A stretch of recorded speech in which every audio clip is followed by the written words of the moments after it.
Can we have a round of applause, please? It wasn't just a goal for Prime Minister Manasseh Sogavare. It was a symbolic victory for the collaborative efforts that made this achievement possible. The handover of sports facilities was more than just a transfer of infrastructure. It was a tangible representation of international cooperation and a testament to the tireless work invested by China and Solomon Islands. Dr. Jimmy Rogers, the Secretary to the Prime Minister, struggled to contain his emotions as he stood in front of the crowd in a heartfelt speech, extending his thanks to both the Chinese government and the dedicated workers from the Solomon Islands who labored to construct the state-of-the-art facilities. These facilities come from the hands of Solomon Islanders. 700 of them that worked with 300 people from China. You don't see them. They suffered. Many of them got COVID, but they worked on. So 93 days before the opening ceremony, we can be here. So I thank the 700 Solomon Islanders that worked with the 300 people from China. I thank their families for the sacrifices. Because now you can look back and by you say, Han Blominao, lo that was stadium. Han Blominao, lo swimming pool. That's pride for our country. So we had those challenges. And then we celebrate like today. When the stadium project was first initiated, it faced skepticism and criticisms, particularly due to its association with China. The Solomon Islands had switched diplomatic ties to China in 2019, a move met with widespread criticism. However, the skepticism has been met head-on with this gracious gift, symbolizing a bridge towards stronger ties. Since the start of the project, in the process of designing, China has fully taken into consideration of the unique tradition and the culture of Solomon Islands. If you look at the National Stadium, the ceilings, the stands, you will see the shape of the stadium resembles a sailboat. And that design is inspired by the traditional Solomon Islands canoe, which symbolizes the ship of friendship between Solomon Islands and China, which is sailing to the future. Ladies and gentlemen, if you look at the 10,000 seats, that's the biggest capacity in the region for a national stadium. You will see it is specially painted in blue, yellow, and green colors out of the national flag colors of Solomon Islands. I want to thank you for the designing team again. On the stand of 10,000 passengers seats, it's also embedded with the name of the country, Solomon Islands. Prime Minister Manasseh Sogavare said these facilities will benefit the bulging youth population of the country. With a thriving population of young individuals, these venues are set to become centers of growth and sports development. Investment in the 2023 Pacific Games is an investment for our children and our youths. More than 60% of our population under the age of 20 years, ladies and gentlemen. That's frightening. And the sports facilities for Pacific Games 2023 provide a legacy for the future of our youths. Amid the celebrations, the president of the Pacific Games Council voiced valid concerns regarding the upkeep of these newly established sports facilities post the Pacific Games.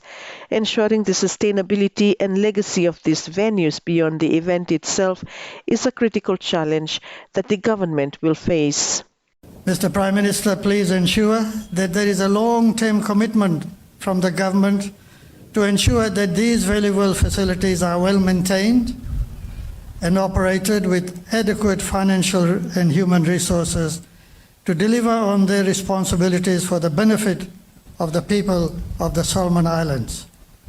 To the sportsmen and sportswomen of Solomon Islands, and indeed the people of Solomon Islands, these facilities are your facilities. They have been built for your benefit. So please enjoy them, but look after them as your own, so that you and your future generations can enjoy going forward from these wonderful facilities. To the NHA and GOC, there are no excuses. Use the facilities well to enable you to mount an excellent Games in 2023. Finally, to the Ambassador of PRC, I once again thank you for your generous contribution to the 2023 Pacific Games. Addressing these concerns, Prime Minister Songavare assured the nation that the government has developed a comprehensive long-term plan to maintain and utilize these world-class facilities. This is now the key focus. And we heard you loud and clear, President. We heard you loud and clear. This is now the focus of the National Hosting Authority. We have already commenced the process of developing a long-term legacy plan and a long-term business plan that incorporates the planned use and maintenance of each facility. And thank you very much, Mr. President, for reminding us. We have commenced, Mr. President, we have commenced discussions with the Papua New Guinea Sports Federation to have a twinning partnership arrangements that will also see the facilities in Solomon Islands used for regional and international competitions in the future. Now, ladies and gentlemen, we're in discussions with our state-owned enterprises and private companies for sponsorship in exchange for naming rights on the facilities. This sponsorship, ladies and gentlemen, will contribute toward the maintenance cost of all Pacific Games 2023 facilities.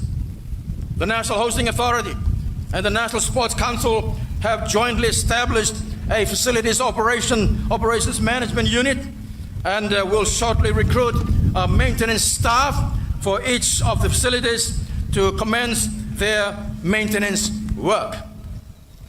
And ladies and gentlemen, CCECC will provide maintenance support to the 2023 Pacific Games stadiums for a period of 24 months from today. And thank you very much, sir. This remarkable initiative marks China's largest-scale infrastructure contribution to the Pacific region. The Chinese government has invested significantly in the Solomon Islands since 2019. Over the past 2 years, since the project was inaugurated, the Chinese contractors have overcome a lot of challenges. They create miracles. The Chinese contractors have employed almost 1,000 workers of Solomon Islands locally.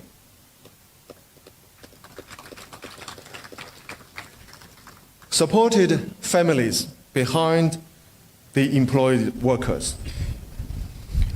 And the Chinese contractors provided professional training for these workers.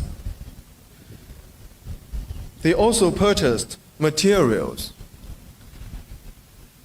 construction materials. I heard it's worth of over 100 million Solomon dollars totally from local market. That has helped promote the economic development of the country. The 2023 Pacific Games Stadium project has 7 distinct components. The flagship venue, a 10,000-seat national stadium complex, boasts a full-size football and rugby field, along with running tracks that adhere to international standards. The project also includes an aquatic center, a 6-court tennis center, a 5-a-side hockey field, and a versatile multi-purpose hall. Handing over today had me very special, and what by me talam no mais as me semi kologwam minolukim this kind stadium what 100 more today.